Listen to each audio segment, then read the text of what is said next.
So here we are given the differential equation, that is y square of y divided by the dx of square plus 4 of dy divided by the dx, that plus 13 of y, that is equals to 0. From here this is not in it is in the form of y is equals to e raised to the power minus of 2 of x, c1 of sine of 3x plus c2 of cos of 3 of x, where c1 and c2 are arbitrary constant. So we have to find out the particular solution of the initial condition, that is y of 0, that is equals to minus of 2, and dy divided by dx of 0, that from here is equals to 10. So from here we have to find out the value of the y of x. So from here we can say that integrating the given differential equation from here, so we are having the differential equation.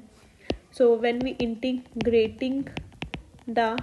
differential equation, so this equation is d square y divided by the dx square